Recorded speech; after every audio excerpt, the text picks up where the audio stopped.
Kubur, istilah yang digunakan dalam syariat kita, digunakan untuk semua jasad manusia, kita bicara manusia, atau hewan yang kelihatan dengan panca indera, yang digunakan untuk meletakkan jasadnya.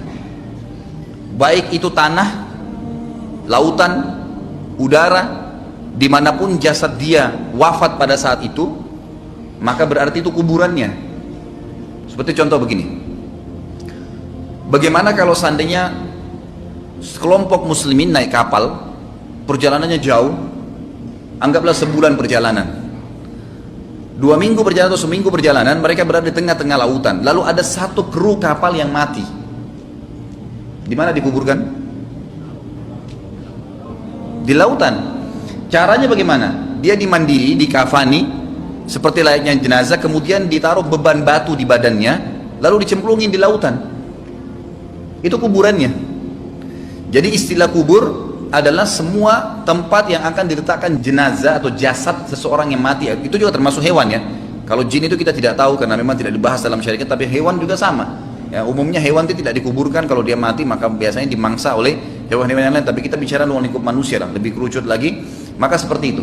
Sama halnya kalau ada orang naik pesawat, ternyata pesawatnya meledak, kan itu. Potongan jasadnya tidak ditemukan. Allahu a'lam di angin di sana bagaimana, Allah SWT lebih tahu. Mungkin juga jatuh berserakan di bumi atau mungkin tidak, mungkin habis.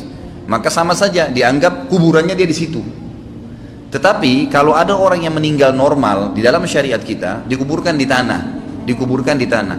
Yang saya ingin ditiberatkan, pemahaman tentang kata-kata kubur bukan hanya sekedar tanah yang digali kemudian dimasukkan jenazah, gitu kan? Tapi dimanapun orang itu akan ditaruh jasadnya.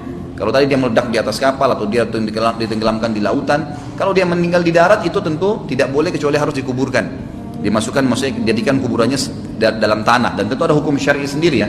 Tapi yang saya berikan gambaran umumnya, kuburan dalam Islam itu Nabi SAW perintahkan agar seukuran dengan jasad manusia normal berdiri, sehingga bau jasad itu tidak tercium oleh hewan-hewan yang akhirnya membuat mereka menggali dan memakan fisik tadi, gitu kan.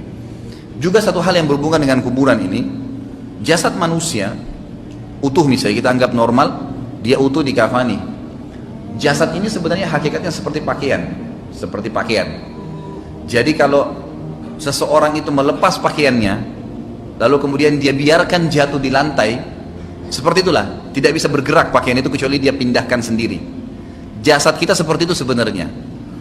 Kenapa saya datangkan poin ini Bapak Ibu sekalian? Karena banyak orang salah paham. Dia anggap kalau jenazah itu sudah dimasukkan ke dalam kuburan, maka berarti jasad itu akan ada hubungannya sama kuburan tadi.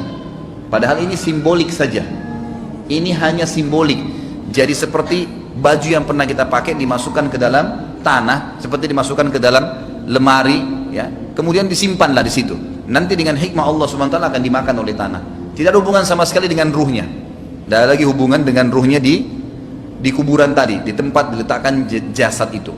Karena di dalam istilah agama kita, selain kuburan yang berhubungan dengan kematian, yang namanya alam barzah. Alam barzah ini adalah tempat yang kita tidak ada yang tahu.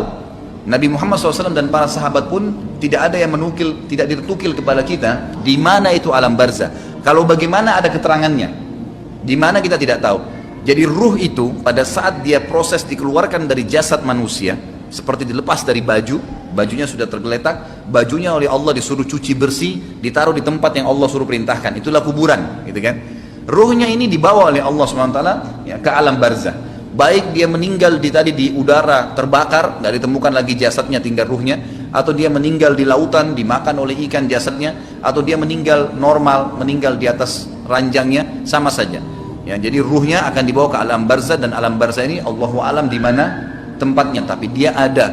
Barzah itu disiapkan khusus untuk alam ruh, baik dia disiksa karena dosa-dosa yang dia lakukan selama hidup di dunia, ataupun dia akan diberikan nikmat karena amal-amal soleh yang dia kerjakan.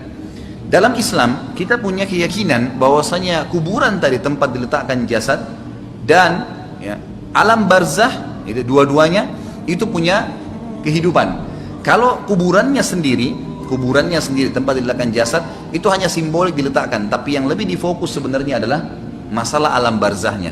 Jadi tadi kuburan itu hanya untuk meletakkan jasad saja, dan itu simbolik, gitu Dengan orang tahu di atasnya ada tumpukan tanah, ada batu nisan, udah orang tahunya itu kuburan, tempat jasadnya ditaruh, simbolik. Tapi apakah orang itu ada dalam situ? Sudah nggak ada. Ruhnya sudah pergi ke alam barzah. Ya, nanti di hari kiamat akan ada pembangkitan sebagaimana saya jelaskan yang lalu.